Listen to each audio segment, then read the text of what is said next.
G'day, this is Jamie from Blood, Sweat and Metal on Friday, the 8th of April, and we have got another great guest to come to you. Last night I got off the phone to one of the greatest bands that's around, multi-platinum band Filter, and I spoke to Patrick and Richard Patrick, sorry, and we had a great talk. Richard is a great composer. He's a great storyteller. He's dynamic in his work and his craft has inspired many other bands like Linkin Park, just to name a few. And the testimonies in his songs and his handwritten craft has flourished the music scene right around the world. Filter has got a new album coming out called Crazy Eyes. You can listen to it on other outlets out there as a streaming device. Matter of fact, if you wait patiently, it should be in your record stores in a matter of days. So get the new Filter album, Crazy Eyes. Awesome album. If you're a fan of Ministry, Deftones, Janis Pollard, and all them, this is an album for you. I've been playing it rotationally since I've been sent with the promo for this show. It's a great album, one of the finest fresh albums I've listened to in a long time. If you want to go back into their history, you know that this new album, Crazy Eyes, will be their seventh full-length album of their career, and it's just they're on the rise. They travel the world over. They multi-platinum selling artists as well, and just to show how far they have come. And matter of fact, there's two Australians in this band too, so bit of flavour for the band as well. So we'll talk a little bit about the Aussie humour towards the end of the interview as well. I was told to stay alert, keep on my toes, and Richard just loved to talk, and talk he did. And will hear some of his answers to my questions I put towards him, and a bit of fun as well. Before I give you the audio version of that interview, I just got a couple of news to say. If you got a gig coming up in your local city, please go out and support live music.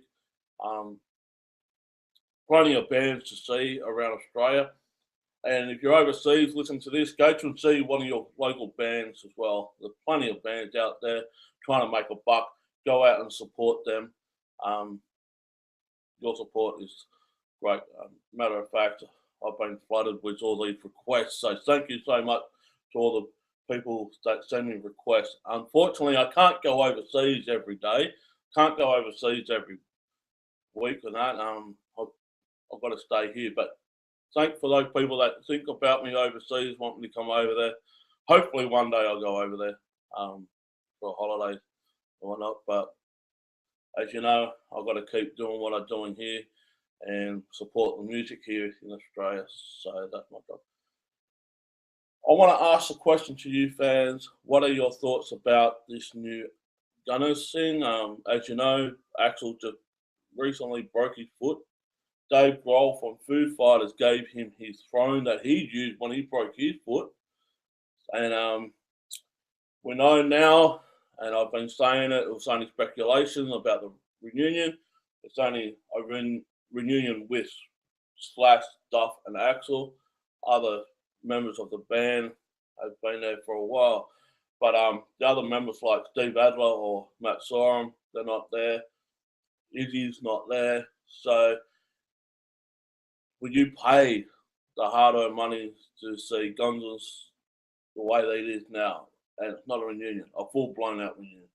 If they come to Australia, I would like to. I would like to take my partner to see Gunners for the first time. I've seen Gunners in their heyday, back in the Use Your Illusion era, and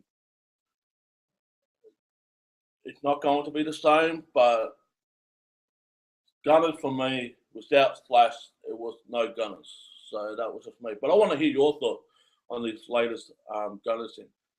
Also, Kiss has announced a North American tour. If you're over there, go and see it. Quite frankly, it is what it is. I don't talk much about Kiss nowadays due to the fact that they're coming up to their end of their career. I rather cherish the memories that I personally have. And if you go into my lounge room, you'll see my Kiss throne there and whatnot, and that's personal to me. I'm always been a Kiss fan, but I don't agree with everything they do, and that's not hating the band. That's not say they suck or anything. I mean, they have done some shitty music, but every band around has done those type of things as well. But I rather cherish the magic that I personally experienced, and that's about it. Will I see Kiss again? Probably not. There's nothing new for me. Um, I've seen them many, many times, and unless they can show me that it's going to be different and put some extra flavour into the set list, then I possibly will go. But to this, no. Black Sabbath is around the corner. If you haven't got your tickets, you haven't got time to waste, get your tickets. It's the last tour for them, so go out there and support it. And also, just recently, there's some cheap tickets for Iron Maiden. They're $66.60, like 666. Personally, I've already purchased mine way before the pre-sale. I'm not telling you where I got mine way before the pre-sale, and it was a pre-sale. And as a matter of fact, I paid full price, but I'm a bit iffy with these cheap tickets because I'm not going to be down the front standing next to a person with a cheap ticket. I just feel that's a little bit unfair.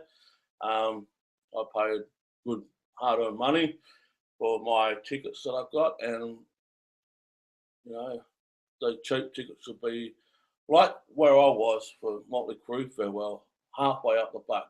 So it is what it is. I mean, come and say good day to me. It's going to be a full week for Blood, Sweat, Metal when Iron Maiden comes, and it's going to be us down at the airport going to film and photograph the airplane coming in. There's all things and activities happening out through the day for Blood, Sweat, Metal of the day of the event. We'll try and get a live feed. David from Melbourne's coming over from Melbourne for that gig. So it's going to be a real fun day. And that. But anyway, that's all the news I've got now. I will be doing a full length episode for Podomatic with new material very, very shortly. Been a bit tied up here. Connection wise, have been a bit iffy due to the weather and power outages. They're doing work around our suburb, but I'll try and get that when I can, and there'll be more interviews as well. So stick with us and enjoy. Also, down below here is a subscribe button and also a thumbs up button. Give us a thumbs up. Subscribe costs you nothing. Just click on your mouse or press enter on your keypad and enjoy. And there's other interviews on our YouTube channel that I've done over the last 2 years. As a matter of fact, I am going to re-put up the old episodes, interviews I've done over the last 2 years that YouTube had taken down. I kept them personally, but YouTube had taken them down for some reason. I'm going to put them back up so you can get all those interviews on our YouTube channel so you can enjoy and see. As a matter of fact, if you listen to the very, very first episode of Blood, Sweat and Metal, you'll probably see I had a gamer mic and the graphic video content wasn't that great. Well, 2 years later, you get a clear video for me and you don't have a gamer mic in my mouth. I've got a built microphone just down here below, and we have transformed into the new technology, so to speak.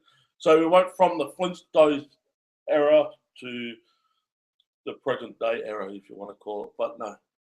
But go to our YouTube channel, like us, go to our Facebook page and Twitter, give us a follow, a like, and a share, and hear all the news and the gossip that we have. All right, without further ado, this is my exclusive interview with Richard Patrick from Filter last night on the phone to you guys for Blood, Sweat and Metal. Thank you, and stay thirsty for metal. Catch up. I'm good. How are you, sir? Good, and thanks for joining me on a cold, freezing morning on a Friday here in Australia. It's absolutely freezing here.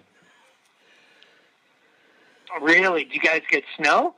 No, over in the eastern states we do, but it's not winter yet. It just hit our fall. So we're getting closer to winter. Yeah. Yeah. I want to talk. We get a little winter. I live in Los Angeles, so it's kind of gets a little chilly every once in a while. It's kind of chilly right now, actually. Kind of nice, though. I like it. Yeah. Get to wear a nice thin leather jacket, or something like that. It's all good. Yeah. Well, you guys got a new album, and this is a multi-platinum band called Filter. A new album coming out on the 8th of April called Crazy Eyes.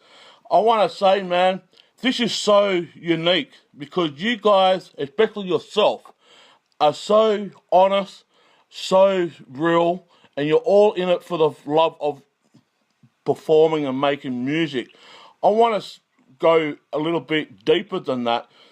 Many people will know Filter for the sound of the heavy guitars, but you have also expanded the horizons by putting more elements into the music side of things with more electronics, more diverse type of upbeat feel and whatnot.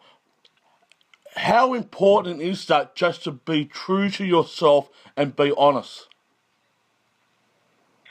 I think it's really important to always maintain your integrity when you're making music. And Filter, we first came out, it was very heavy, electronic. There were people showing up to our shows with black hair and white makeup, and they were confused when we walked out. We were wearing old vintage, suits and clothing and stuff like that.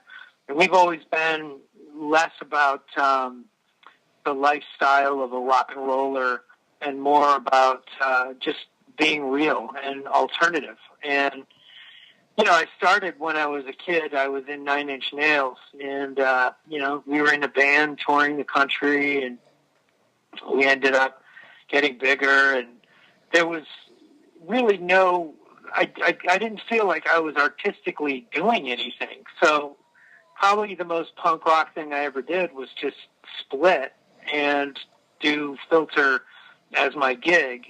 And it's always been like that for me. I've always wanted to do something that's going to be relevant to the way I see the world, and is essentially my filter.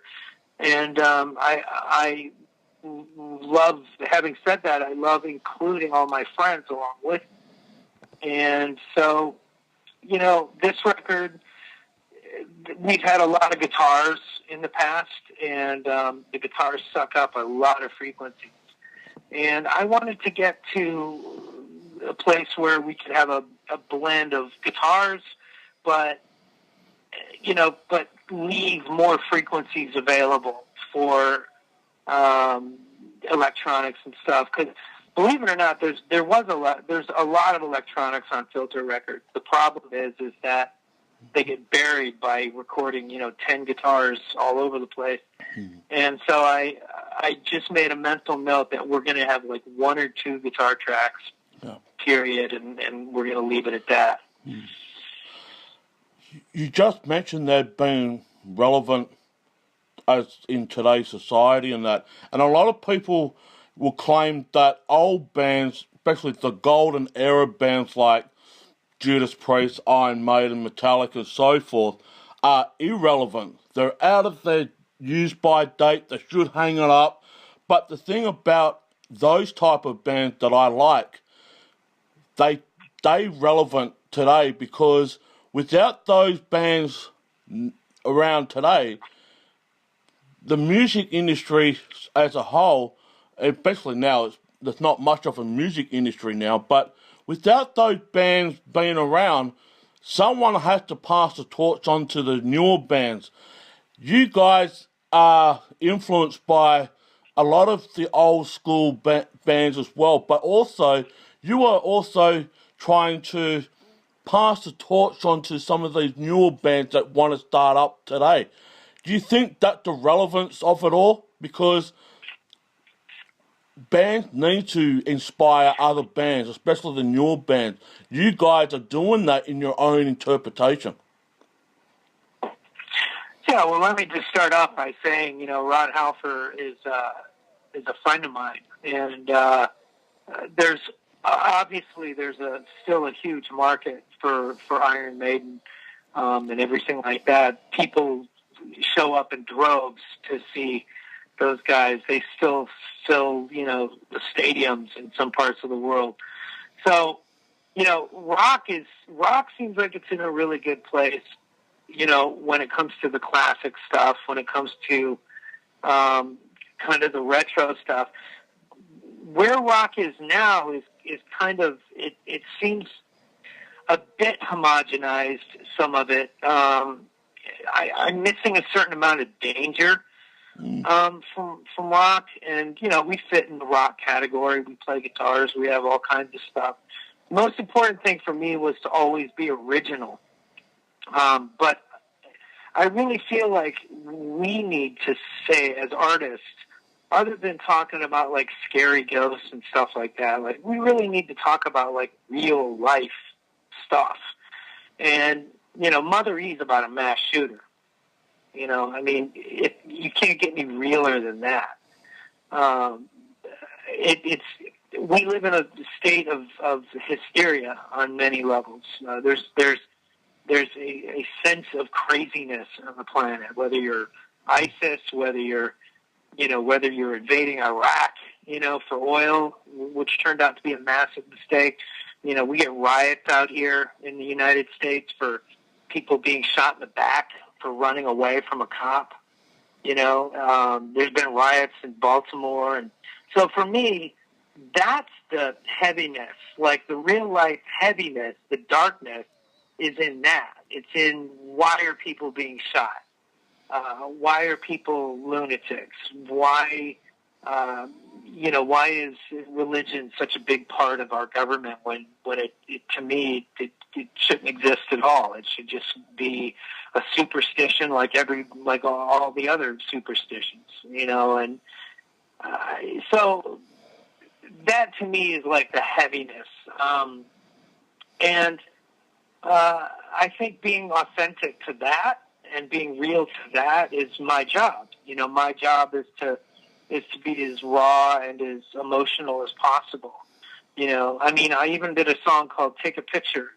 Take a Picture was a big, punk rock kind of movement against stuff that was really huge at the time. I mean, Korn, Limp Bizkit, Saliva, all these bands were really big and mean, and they were kind of almost a pretend mean. Not that Korn was, but you could see a formula behind it. And for me, it was like, all right, I'm going to write a song that feels the way drugs, that sounds like the way drugs feel. And I'm going to talk about my alcoholism, because I was a full-blown alcoholic at the time. And to me, that was heavier. Even though the song sounds super light and luscious and beautiful, the underlying theme was, well, this is the falseness of happiness that you get from drugs. And the lyrics are all about how I can't remember anything, and I'm doing stupid things, and my dad's, ashamed of me, and to me, that's like the prank. That's like the punk rock kind of avant-garde, artistic statement. So, for me, heavy is a broad word, and I think that, it's definitely we're definitely not a lifestyle type band. I mean, I don't have a Harley. I don't really grow my hair out that long. I do like clothes, but like I don't like things that look like I'm from a genre. And you know, that's kind of the alternative way. That's where I came from, was the 90s. And so I bring that with me, and I just hope that people are inspired by my music as well as the way I was inspired by other people's music. And I think it's you know, I've heard a lot of people say they were inspired by Filter, and I'm really proud of that. Yeah. I mean, Chester Bennington, you know, Chester Bennington was like, you've been a huge inspiration to me, man. And, you know, I get that. You can hear it. And I think even within a few years of me being out, you know, to be an inspiration to Chester was cool. You know, that's a good thing. Mm-hmm. We're all a part of this big, huge song, and it's an honor to be a part of it. And, you know, inspiring the next generation is all about that. Yeah. Well, there's a couple of songs I want to talk about off this latest album, Crazy Eyes, especially Mother E. This is basically one of your heaviest songs they ever recorded. But I want to ask a question on the art of that song. How can you communicate that song, being that it's one of your heaviest songs that you ever written for yourself? Because this is what I talk about when it comes down to the love and the passion that you truly desire, and that making music and recording music so us, the fans, can buy that music and go out and enjoy it the best we can. How do I, excuse me, rephrase the question? Yeah, the Mother E, how does the way that you can communicate, because the art form of the writing process does show how much you really do love what you do and how much you desire the honesty and the craft and all of that for us, the fans, to go out and buy these albums that you guys make. Well, Mother E is one of those songs where we just kind of came up with this sound. And, you know, it was the grinding sound of a synthesizer. And I was just like, man, this sounds like... And I kept thinking about this shooting that just happened in America. And it was really weighing on me. And I just was like, what goes through a person's mind where they're saying that? And this is something I've been, you know, since Hey Man Nice Shot. Like, what was going through our Bud Dwyer's mind when he held a press conference and shot himself in the head? What was he trying to say to us, and what would it sound like musically? Because 96% of us, or, you know, 99% of us really just want to have a nice, healthy, safe life where we love and we want to help each other. There's this 1% that's like crazy. You know, they're just nutty. And so I was singing it from his perspective, this mass shooter, this gunman. And I'm trying to understand his way of thinking. And this is, you know, Mother E is just like me trying to interpret what a mass shooting sounds like in someone's head, and even down to like when he's reloading. When he's reloading, he's listening to people, you know, crying and whimpering and reacting to the fact that they've been shot and they're afraid they're going to die, or maybe they're, you know, like what does that sound like? And I imagine that as being something very mournful and very painful, to the point where the shooter starts to question what he's doing. Mm. After he reloads and he gets his gun back in order, he starts building the mantra, you know, I've got my reasons. I've got my reasons. And then he unleashes with, you know, mother, you know, the whole chorus. So to me, that's more important to say musically than, you know, I mean, obviously like Justin Bieber and Taylor Swift, like they've cornered the market on like relationship songs and what it feels like to be 20 and, you know, falling in and out of love. Like, those guys got that. Who is actually going to sing something about the real, like, danger and terror in the world? And you know, I feel compelled to be able to talk about everything, but we also have to kind of understand what real horror sounds like. And I'm not talking about, like, dark, you know, ghosts and angels. I'm talking about real horror. And so that was an experiment. And when we were done, I put a little blurb on pledgemusic.com, and I said, what do you think of this? And people were like, this sounds like the kid that we fell in love with back in 1996. And I'm like, honestly, I've been wanting to write music like this for the past 10 years, but because the music industry is in total chaos, everybody's trying to be nice and get on the radio. And that was the thing. With Pledge, if I could just talk about that real quick, Pledge Music actually facilitated, you know, the funds to go off and do whatever I wanted. And when I did whatever I wanted, that's when we saw the biggest reaction.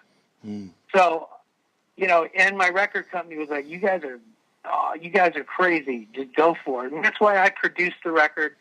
That's why I worked with the people I wanted to work with.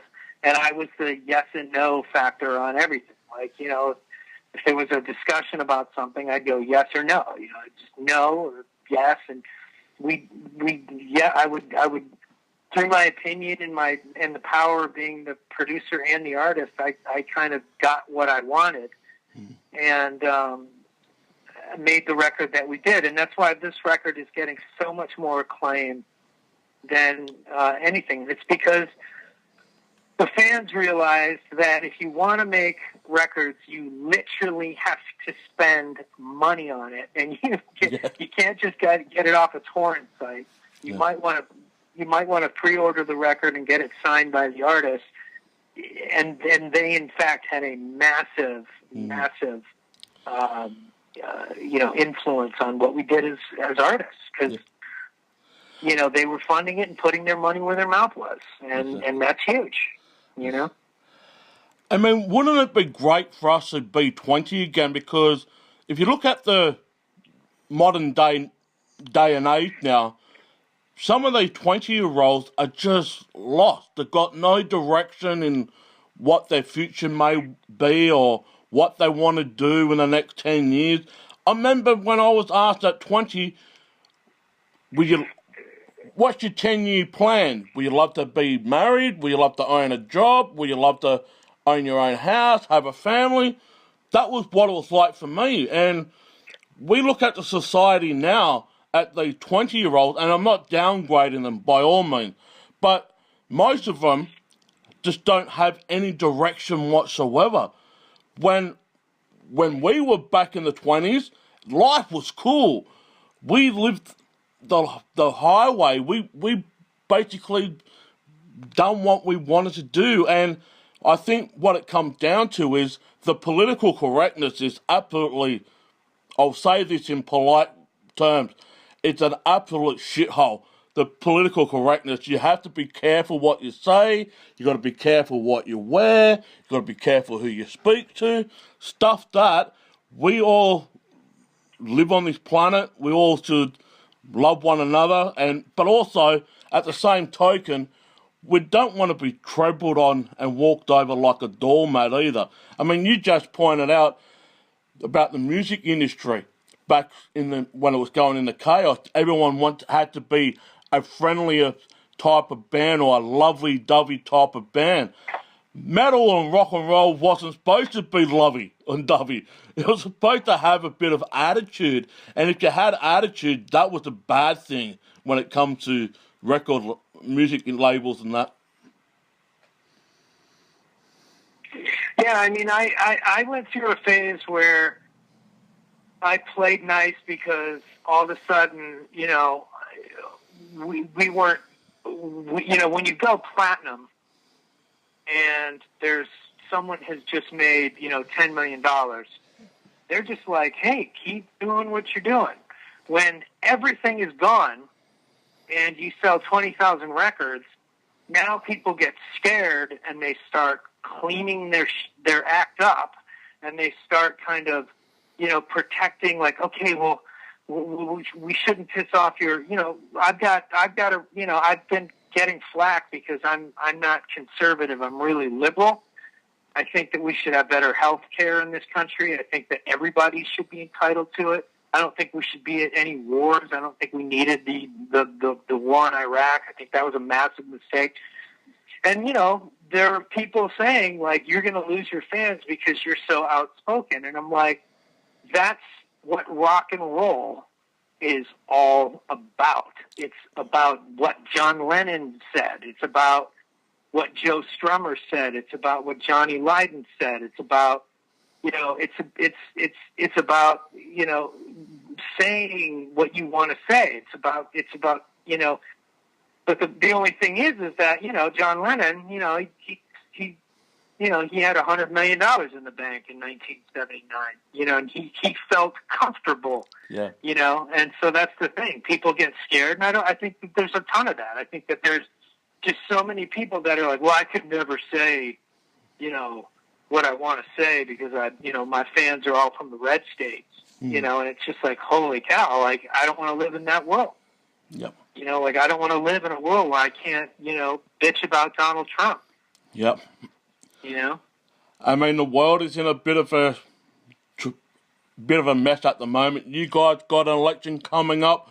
Australia's got an election coming up. We're all having an election, but at the same token, it is what it is, man. We just got to live our life the way we can. But I do want to say this. Yeah, I agree with that, and that's why I'm always going to make art that's reflective of right now and what's going on. And a lot of people, I'm lucky where a lot of people kind of love the fact that I don't have a filter. That I'm just calling it like I see it. Yeah. Well, Crazy Eyes is coming out on. Yeah, go for it. So that's that. We just get out there, we keep doing what we do, baby pop. Yeah. Well, Richard, I want to say thanks for joining us, man. It's all the time we got for. But Crazy Eyes, for the fans here in Australia, is coming out on the April 9th. Go and grab it. If you're a fan of Ministry, Deftones, Pacey Klein, and all those era of music, you would definitely love Filter, because Richard is one of the most dynamic songwriters out there. And also, it's a team effort. It's not just Richard and that, but it's a team effort. There's a lot of other people behind the scenes that worked hard on this album. But I want to thank Richard for joining. We got two Australians on this record. We got two Australians. We got Umi Capella and we got Chris Reeve. They're both from Perth, and they're amazing talents on this record. They did a lot of hard work. Did they put the shrimp on a barbie for you, Richard? They did. They said, hey, Richie, we're not here to fuck spiders, mate. Do you play cricket? We play cricket. We play, we play pool. And, we do all that stuff, tough guy. Yeah. I hope you didn't drink. I'm telling them, I'm like, all right, you guys are gonna speak American. I want you to start talking like you're from Jersey over here. You know what I'm talking about with this guy. Well, Richard, thanks for joining us, man, and I cannot wait to talk more, and hope to see you down in Australia in the near future. You got it. And I absolutely want to get down there as soon as possible. And Australia is an amazing, wonderful place. The fans are incredible. The fans are the best fans in the world, so we want to get down there as soon as we can. No worries, Richard. Well, you take care, man, and I look